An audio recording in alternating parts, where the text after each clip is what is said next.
carpet or doing interviews. You'll find her with celebrities and all the latest news. She's here, she's there, she's everywhere, she's always on the go.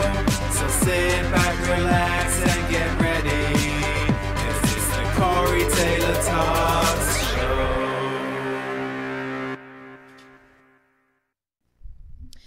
Hello, everybody, and welcome to Corey Taylor Talks, live from Las Vegas. I am very excited about my guest today. He is an incredible man with an incredible story that I cannot wait to introduce everyone to, and I just want to give him the floor completely and have him explain everything. He has been through so much, and he has this amazing book, and it really explains everything in detail, and I'm just so excited for him to share his story of strength and just getting through everything, and he's just so incredible and inspiring, and it's going to be a great show today. So I have Stephen Taibbi with me. So hi, Stephen, how are you? Good, Corey. How you been? I'm pretty good. I'm hanging in. It's been a crazy day, but I am hanging in. I'm so excited to have you on. Oh, thank you. I'm excited to be back. I really am. Yes, and it's going to be so much. We have so much to talk about, but why don't we get straight to it? Why don't you introduce yourself and tell people a little bit about why you're here today and what your book is about? Okay, well, I'm the author of Grateful Guilt, Living in the Shadow of My Heart, and that book is available on Amazon and in many bookstores, but also now the audio came out.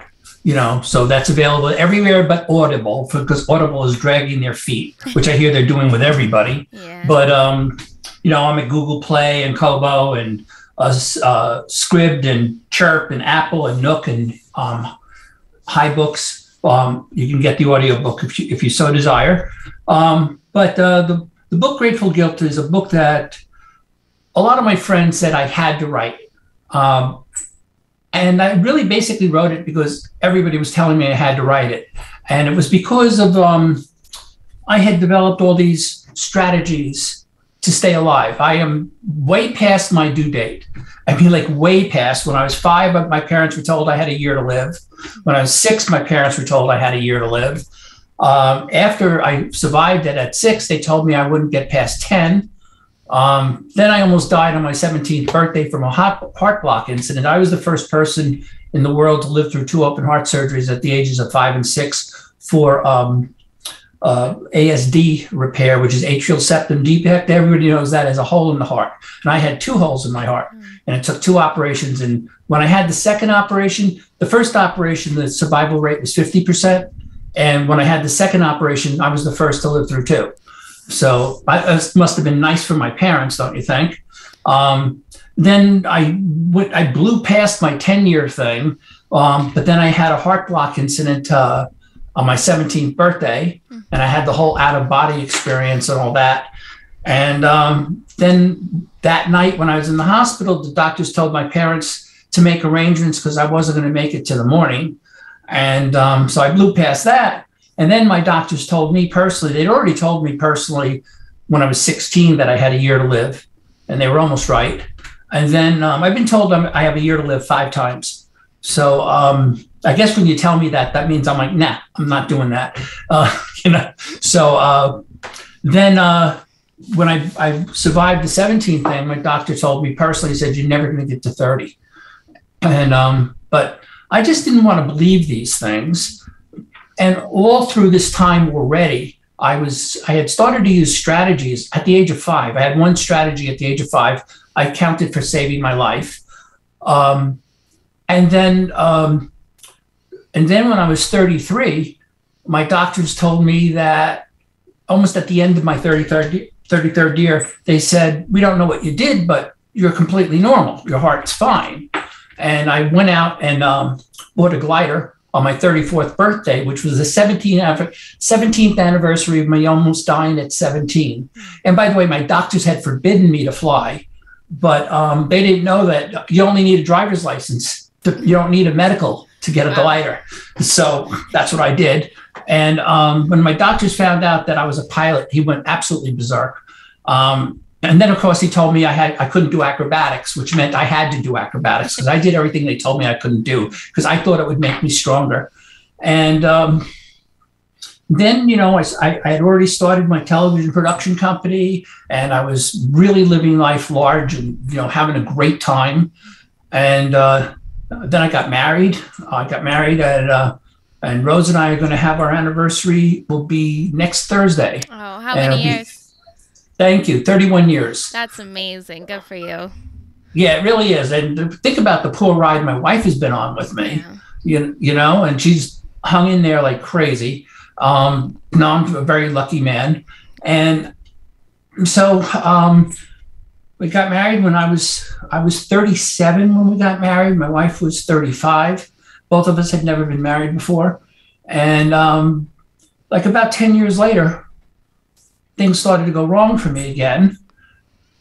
And we couldn't figure out what it was. And what it was is that I had caught a virus that attacked my heart. Had nothing to do with the past. Wow. And again, I was told I had a year to live.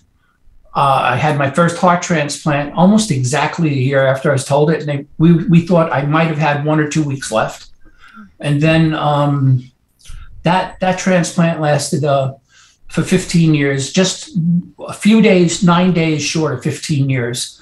And I had to go to California to get my second transplant. So I've had 2 heart transplants. And but the reason why I'm still here is because I never believed what the doctors said in certain ways, right? I was always like, well, that's what you think, but I think this. Mm-hmm. And I always had strategies. And I mean that, in the book, I outline my strategies. And the reason why I wrote the book, as we're getting back to why we said this, but I wanted to give the background. Yeah. So many people kept telling me, you have to share these. You have to share these. So I used my story as an analogy. It's my story. It's even how I beat bullies. I use strategies to beat bullies. So I use strategies for everything now, since I was a little kid. And it's been a successful thing for me. I had a successful television production company. I became a pilot. I did all these things because I believed in myself and because I was employing strategies. I won't go to a doctor's office without a strategy. Yeah. And if I have to go into the hospital, I've got a quiver of strategies strapped to me that I'm going to use. And I wrote the book because a lot of people, once they're told something profound, that they're profoundly ill, which I've been told many times.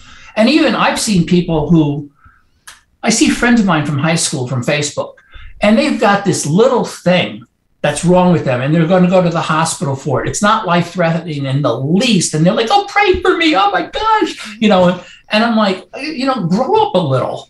This is life. Yeah. This is what happens in life, especially since you're not taking care of yourself. You have to take care of yourself. Right. That's another strategy. But my point is that I want people to understand I'm not a Superman. I'm nothing special. I just figured something out, and I want to share it with people. So if they read my book or they listen to the audiobook, if they're sick or if they have somebody in their family or a friend who's sick, this could help anybody. Plus, which the book is fun to read. And I made it deliberately like that. There's a lot of humor in the book, and at least I think it's humorous. And then I wanted to give them the idea that they go in with strategies. Whether they use mine or they come up with their own, I don't care. I just care that they understand that they have a power that they're not using. And I just want everybody to employ it so they can be healthy and so they can survive things or get through things that might have otherwise be more difficult. And that's the whole thing. Yeah, well, no, I think that's incredible because I know you're saying these people do freak out over minor things, but I have to say I'm the same exact way. I'm petrified of anything happening, and one wrong thing, I had to go to the ER one time because I had a chest pain, and I was like, oh my gosh, this is it, this is the end of the world. And I'm a hypochondriac anyway, so it's hard. It's when you're not. When you haven't gone through what you go through, you think one minor thing is so, it can be so life altering and stuff. But but you really have to put things into perspective. And I think that's what's amazing about your book is you can see it from a different point of view and say, okay, you know what, maybe my life isn't that bad. Maybe what I'm going through isn't that bad. And I do have chances. And even you literally went through the worst possible things I can imagine is, you're going to die and you're going to die by this date. And you decided, no, that's not going to happen. And that takes really big strength. But I can't imagine, even though you do have all this strength and strategy and everything, I would be still petrified even if I really didn't believe it.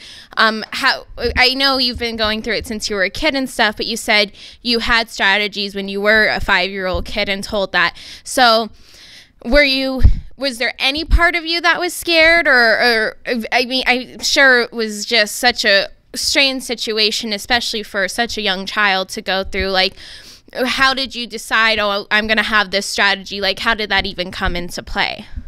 Okay, the strategy I employed when I was 5 was not the healthiest thing to do, but it was what a 5-year-old could do. Right. You're thrown into an institutional style hospital. For one day you're playing in your bed, in your room with your own toys, wearing your own clothes. The next day you're naked except for a gown. You don't have a single thing that's your own. You're in a room with 12 beds, right? Yeah. It has all those smells and sounds of a hospital with those cinder block walls. And, was that terrifying? It was absolutely terrifying. I was out of my mind with terror. Yeah. I was only 5 years old, and, my entire reality would have been, poof, you're someplace else now. But what I did was I started to disassociate. And I found a cave in my brain. I made a cave that I would crawl into. And because everything they did hurt me like crazy. I was in the hospital the first time for 31 days. And when you're 5 years old, that feels like a year. All right. Hello, everybody. Welcome back. I am so sorry. Our fault. There was a big technical difficulty, but Stephen has been absolutely more than gracious. So we are back, and I'm ready to talk more about his amazing story. So we left off where we were just talking about your strategy when you were 5. And now I want to talk about, I know for families that has to be such a terrible thing to go through, and having your kid be told they're going to die and go through all these surgeries. I mean, that's just a horrendous thought. So what happened with your family when this was all going on and after? It was like a bomb going off in the center of the family. Yeah. And my mother overindulged me, and that made everybody else in the family jealous because she made herself unavailable to my father, to my siblings, my 2 brothers and my sister. And it caused a huge amount of resentment, and the family finally dissolved. Yeah. And that's a consequence of these kind of illnesses that's all too often. And my mother was doing what she thought was the best for me, but in all honesty, when somebody overindulges at that level, right, it really transfers from doing what's best for the person who's sick to doing what's best for them. And that a lot of, you see all these overindulgent parents all over today, and they're not doing the best thing for their children. They're doing the best thing for them. Mm-hmm. And that's a real sad, I see that all the time. I can see that so clearly from my experience, and that makes me sad, but I wanted to get back to something with you, if I'd be allowed. Absolutely. Okay, so for you and anybody else, you're told that something's wrong, whether it's relatively minor or it's major, right? Yeah. You have to get a hold of your fear. You have to get a hold of yourself. You have to put on your armor. You have to be yourself ready for battle. I write in the book that you can't be a soldier. You can't be a warrior for yourself if you're looking through your tears. That just makes you so weak. You can't do that. I'm talking about to anybody, not you. And I say you, I mean anybody. No, I'm sorry. No, I always use you all the time. It's okay. No, you're good. Anybody can't do that. I had a friend who got a cancer prognosis, and she was terrified. Absolutely. And I just sat her down and I said, look, enough. You've got to get a hold of your feelings. You have a husband and you have children and you have yourself. You have to get a hold of your fear, and you have to put on your armor, and you have to do battle. And you got to stop crying. No more crying. This is the last time I'm going to see tears from you, because you can't be a warrior with tears. And she told me later on that she thought I saved her life. Now, I'd like to tell her, and I did, that I didn't save her life. She did, because I didn't do any of the things she did. I told her what to do, but she executed it. So she's the one who saved her life, not me. But people they run away with their emotions when they should be getting them under control, and they should be helping themselves. You know, when you're in the hospital, you have to do everything you can to keep yourself alive, because hospitals will kill you. Honest to goodness, hospitals will kill you. Absolutely. So if you're not the one looking out for you, because your spouse or your boyfriend or your girlfriend or your parents they're only there a fraction of the time.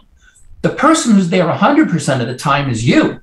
So you have to be there on guard, watching. You know, I saw a doctor and he swabbed my arm, which is correct, you know, to give me an injection, but then he was going to put the needle in another place and he didn't realize it. And I stopped him and I said, "Excuse me, doctor, would you mind if you swabbed that area first?" And he went, "Oh, yeah, sure." And they're not going to, they don't take it negatively. Right. You know, I was polite about it and everything. And and he was grateful that I didn't help him make a mistake. But you have to be the one on guard. Yeah.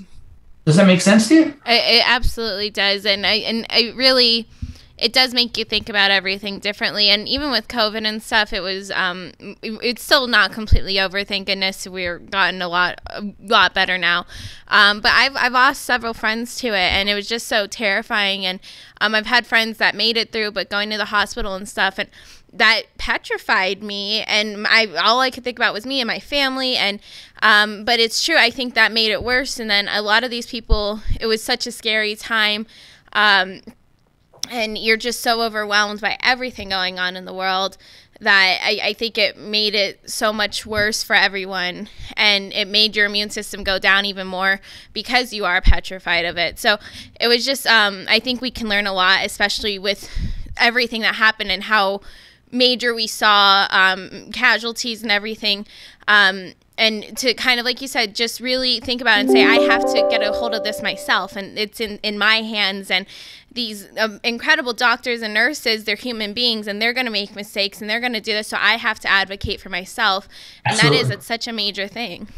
It absolutely is. And the other thing that you have to do, I mean, one of my strategies that I think is the most important is that when I'm in a hospital, I'm the patient that they want to see. Yeah. That's my big goal. I'm the patient that they want to help the most. I'm the patient whose room they want to go into. Yeah. You know, so that means that anybody who comes into your room, whether it's the janitor, whether it's the person who delivers your food, whether it's the phlebotomist, whether it's the cleaning woman or cleaning man who's wiping everything down, whoever it is, the doctors, the nurses, X-ray techs, whoever comes into your room, ask them what their name is. Even if you're only going to see them one time, ask them what their name is, call them by name. Yeah. If you can, talk a little bit. So tell me about your family, whatever, right? But be so grateful to them. So thank you so much for doing such a good job cleaning my room. You know, I had a male janitor when I was last at Cedars for my second heart transplant. And I stopped him and I asked him what his name was and everything. And I said to him, "Listen, I want to tell you how grateful I am because I see how careful you are about cleaning my room. And your cleaning my room is helping save my life. And I want you to know I think of you as much as a part of the team that's working on me as my doctors." He just beamed. He stood up straighter. You know, I had the cleanest room in the hospital. I'm sure. Yeah. Right? It's true. Yeah, absolutely. So first of all, the guy does deserve the credit, right? And if you give somebody pride for what they're doing, they're going to want to do better, right? Mm-hmm. And how does that do anything but help you? Yeah. And that's a real key to being when you're in the hospital. You're the patient that they want to see. You're the room they can't wait to get into. Yeah. You know, I had nurses come into my room at night, but from both transplants, talking to me about their boyfriends, about their families, when they had downtime and they knew I was a night owl. I'm a night owl, and they'd come in my room at 3 o'clock in the morning and talk to me for an hour. So they weren't doing that with anybody else. Right. They were doing that with me. And that's because they knew my gratitude was sincere, and I was grateful for them and what they were doing. So that's another big strategy that anybody can employ. No, and that's so true. And you know, I've been really, I'm trying to like more focus on being grateful for everything and just to have a more positive attitude. And I think I believe in kind of like the law of attraction and everything. And when you are just more grateful and you're seeing things in a positive light, better and better things are going to happen. And you can just be, you can't be too positive or too grateful for anything. So I think that's that's such a perfect example, and it shows, and these people really do, they want to help you more. And then guess what, if God forbid anything happens, you already have a nurse there that was talking to you because they wanted to hang out with you. And Right. It's true. And so you're attracting positive people, which just makes things better and makes such a terrifying experience a lot better. And you have actual hope then. Yes, and the other thing you have to use all the time is humor. Yeah. You know, and they had moved me into a room. You know, they have those whiteboards in hospitals that say what they're going to do to you and all that stuff. And now, you know, we're so PC now. They have to call you what you say you want to be called, right? So this nurse, her name was Pei. I don't know where she was from, but I loved her. She Pi. Her name was Pi, and P-E-I. And she had purple dreadlocks. It was hysterical. I loved her. Anyway, no, I loved this woman. I loved her. So she, I think she was from somewhere in Africa or something like that. I don't know where, but she was a freaking great nurse. So she's writing on the board and she goes, "What do you want to be called, Steve or Stephen?" And I said, "Your Majesty." I was kidding around, right? And so she goes, "Your Majesty." I go, "I'm just kidding, Stephen." And she goes, No, we're putting up Your Majesty." That's great. And she wrote Your Majesty on, "What do you prefer to be called?" Now the rule is you have to call them that. So the doctors would walk into the room and it would say Your Majesty, and they'd look at it and they just burst out laughing. And every one of them, to a doctor, to a nurse, every one of them would go, "Your Majesty." They bow. It was the running joke of the floor, and every person. Now I owe that one to Pi, but I ran with it, you know, and every person on the floor, every nurse, every doctor on the floor knew there was a patient named Your Majesty. That is so great. No, it's true. Even, you know, I had coworkers and stuff who would make fun of me and they call me, "Oh, princess. But I was like, okay, that's great. I want to be a princess. So then everyone started calling me princess, but now it's great. And everyone thinks of me as Princess Corey and stuff. But it's true. And it makes people laugh. And even though it was just someone was being mean to me, but I ran with it, like you said, and you know what? It works, and now I love it. So you're Your Majesty, Princess, we're good. I kind of really like Princess for you. I do too. I do too. You know, again, with those whiteboards, when I was in my original room, this is in Cedars, they didn't know that I had my book bag with me. I was teaching photography at a college, and they didn't know that I had my book, my school bag with me. And I had dry erase markers. And those things have dry erase markers, but they don't have an eraser and they don't have a dry erase marker in the room because they don't want you playing around with the board. Right? So my wife got so mad at me at this, but I didn't care. And I really didn't care because she's a nurse and she just, you know, she's too much on, that's not appropriate. But, that's her. That's not appropriate. And I'm like, no, you know, the more it's not appropriate, the more I'm going to do it. So they had the list of the things they were going to do, tests that they had, right? And so in the most generic handwriting I could do, I added 2 items, and you know, and I numbered them, and they were olive oil and tar paper. And the doctors would come in and they just look at the board. And and they didn't know, and I'm just sitting there like, yeah, hi, and they're like, how did that get there? Who wrote that? But then nobody took it down because nobody knew who put it up. Right. They didn't think it was me because they didn't know I had a dry erase marker, right? So most patients don't come into a hospital with dry erase markers, right? And it's the same color, and it never came down the whole time I was there. I'd have doctors talking to me, and the whole time they're talking to me, they're going, while they're talking to me, they're going, and they come back to me.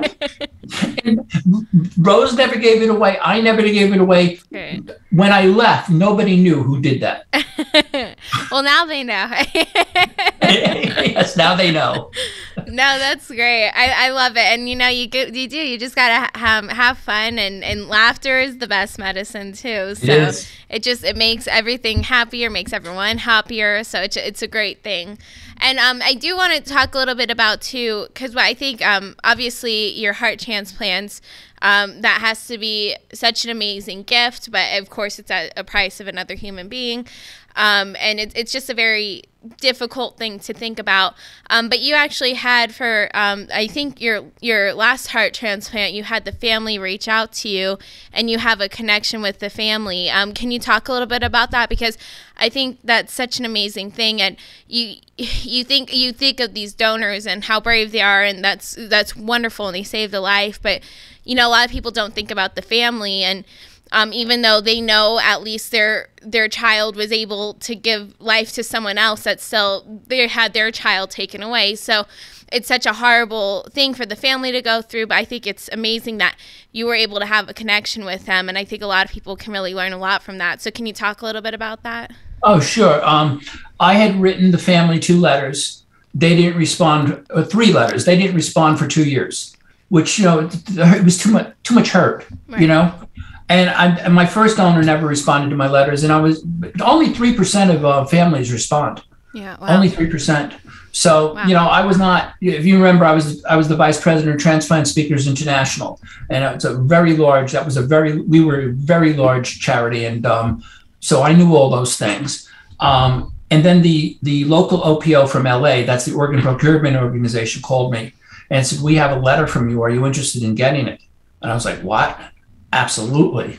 And that's how they got my letters. The OPO called them and said, we have a letter for you. So they sent me the letter, and we were allowed to text back and forth at first. And then we said, the heck with their rules, let's talk to each other. Yeah. And we made a phone call, and that was a really emotional phone call. Sure. And I was flying out to LA. I was going to do the Dr. Drew show. And so I was flying out to LA to do that. And I said, listen, I'm coming to LA. They lived in La Marinda, because remember, my second transplant was at Cedars-Sinai in LA. Yeah. And because there are no organs in New York. New York is number 50 out of 50 states for donation, which is really pitiful. Wow. So that's why I had to go to LA. I wouldn't have survived the wait in New York. Wow. So I went out there, and there had to be 50 people there, and cousins and uncles and aunts, and unbelievable. My donor's name was David Jason Jacobo, and he was a father of 4. He had recently been divorced, and he had a brain aneurysm in front of his family. He'd walked home from work. He walked into the house. It hit him, and he fell down in front of his mother, his father, and his sister. And he was taken off the ventilator 3 days later, because they always wait 3 days. Anyway, so we brought Rose's stethoscope. My wife is a nurse. So we brought Rose's stethoscope, and whoever wanted to listen. And I have a really nice photograph of his mother listening to my heart, which is her son's heart. And I said to her, I hope you realize that the heart that once beat in you is now in me, because that heart was in her too, as her baby's heart. Yeah. And it was very emotional. The one that was their daughter, his daughter, who was only like 7 at the time, and she was listening to it, and it took her a while to find it. but when she did, I mean, her face was just this kaleidoscope of emotions. And it was really, it was very tough for me too, but the mother listened twice. And his name was David Jason Jacobo. The father is David Jacobo. And the mother is Susan Jacobo.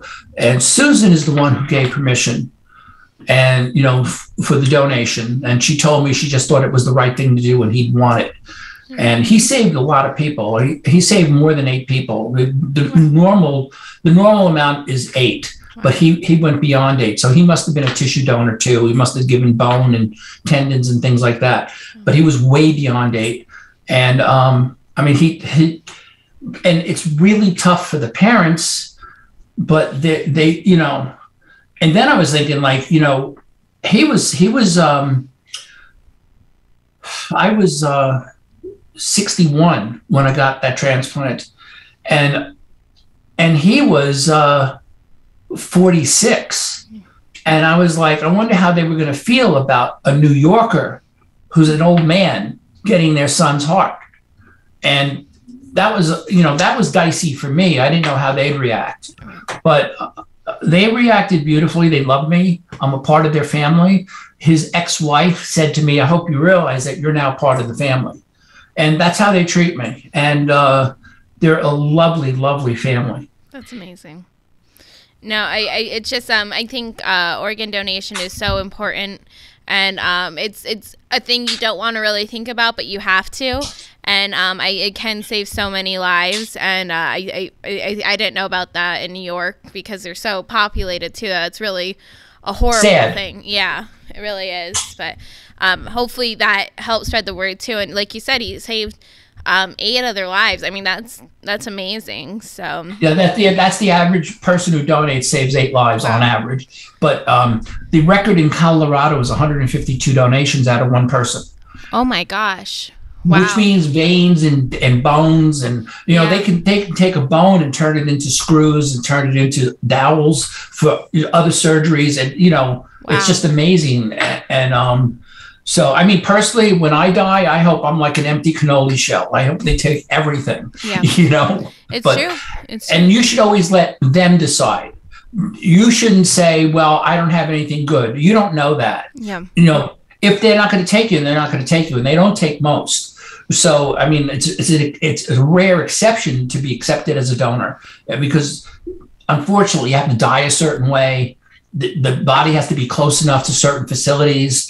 There's all these things that fall into it. You can't have any other disease process that a person may not have known was going on. So there's all these things that go into it. But 20 people die every day in this country for lack of an organ. 20 a day. That's not a small number. No, not at all. That's so yeah. Yeah, but I think that's amazing, and it shows really the power. And I think that's so cool that his family welcomed you in and made you one of their own too. And that's just such a positive experience that came out of it. So, and then now, like you said, you have another chance on life, and you are living it to the fullest. And I think this book too was such a brilliant idea. Are you the actual are you the voice for the audiobook, or did someone else voice it? My publisher insisted that I do it myself. I agree. So. I'm glad you are. I think that's a great idea. Since I read at a 3rd grade level, it was really tough. What was the process? How long did that actually take? Was that nerve-wracking, or were you pretty ready for it, or how was that whole process? It took forever because I had to edit a single paragraph 8 times. I mean, it took forever just because I'm not a professional reader. I'm not a narrator. Right. But people say they like the sound of it. I've gotten nothing but good feedback on it. So, if you're somebody who likes to listen to it while you're in your car or something, that's good. Personally, I like books, but but you have to have the audiobook. So it's both. So you have both, Yeah, no, but remember, you can't get it on Audible. Yeah, that's okay. We don't need Audible. Eventually you'll get Audible. But right now we don't need it. Have you been hearing from authors that they're having a hard time with Audible? Actually, no, but I think a lot of them they didn't like their books were out for a while, so I don't know if like maybe it was when it first happened, but there's always pushbacks or some copyright this or this doesn't go or this is too long, this is too short. So there's always like some sort of thing that happens, but eventually I'm sure we'll go through and everything will be fine. But my publisher's like she's having so much trouble with them and she doesn't understand it. What? That's so crazy. Yeah, it is crazy. But I mean, Google Play is a big one. So yes, no, no, I get I like to read books too, but sometimes I just really don't have time. So it's nice to be able to pop in your earphones and then listen to a good book. And I think that's perfect. And you kind of get to hear it from your voice, which I think kind of puts it into a even different perspective, because like even like text and stuff, you can translate something completely different, but then when someone's reading it and it's the actual author who actually went through this in their life, I think that kind of gives it a whole new meaning. So I think that's a really powerful thing too. So I think even if someone did read the book, to listen to it's even more powerful. Well, I would think that because I would know where I want the emphasis on each sentence would make a difference. Absolutely. No, I'm so excited to listen to it. And I know your book already has amazing reviews. And even like you said, your friend, yes, she did save her own life, of course. But when you put things into perspective, I think that gave her the power to save her own life. So I really think you've changed, and I'm sure you'll change so many more. But I think you've already changed so many lives and helped people go through some horrible times and make it out, and that is such an amazing gift that you're able to give. And I think that's so cool that your wife's a nurse as well. What an amazing couple. Well, when I was waiting for my second heart transplant, 2 people I knew from high school died within a year of their first heart transplant. And a third friend of mine, a close friend of mine, died in a car accident where he was trapped in the car while it burned. And that was within like an hour of where I was in the hospital. And that was really hard to take. But what I'm really getting at is that I've been given so many chances, and there are so many people who were healthier than me who aren't here now, that this whole thing, the book and trying to help people, it's like I don't really have a choice in the matter, if you understand what I mean. Yeah, I do. No, I do, but I just think that's amazing that you did. You decided to put it into words and share it, because I'm sure even though you have been so blessed and you've made it through and you have a great perspective on everything, I'm sure it's probably still difficult to relive some of the things. And as much as you want to say, oh, everything was great, it was a very traumatic experiences you've had since you were literally a baby. So I think that shows your strength even more, and to be able to share it and gift it to more people, it's just really incredible, and it shows what an amazing human being you are. So I'm so blessed. I'm so grateful and honored to have you on, and I just hope more and more people share your story, read your book, listen to it any way that works best for them, because it's such a powerful message, and share it with people, especially who are going through times like this and are having a hard time looking at it in different ways and getting through it, and just it's so you want to think it's the end of the world automatically. But it's showing that it's not, and there's hope, and it gives you strength, and I think that's such a powerful thing. Yes, I agree. But I got to tell you, in all honesty, people go, oh, you're brave. People say, oh, you're so strong and all that. The way I look at it, I don't think those things. I just think I didn't have a choice. So, it was either that or die. So I don't really think of myself as brave. I don't really think of myself as all that strong. I just think of somebody who wanted to survive. And that's what I want to do. I want to pass on to everybody that everything I did is within their power too. Yeah. And that's the real message with that. And please, everybody, be a donor. Yeah. But like it comes with success too in business. People don't understand how much power they have, and a lot of people sit on the sidelines and let things go past them because they're afraid, of failure, because I thought those kind of people are afraid to do things because they're afraid of trying new things, right? Yeah. I'm afraid of not trying new things. But that's just that's in the book too. It's not just strategies, it's mindsets, it's all sorts of things. It's a combination of things. But I appreciate those kind words. But honestly, as far as I'm concerned, I just think I just figured it out. It doesn't make me that special. I just figured it out. Well, I think you're pretty special, and a lot of people, unfortunately, a lot of people don't figure it out. But hopefully, this book will really help so many people, and I think that's an incredible gift that you're able to give. So. Well, thank you. That's why I wrote it. Yeah. Absolutely.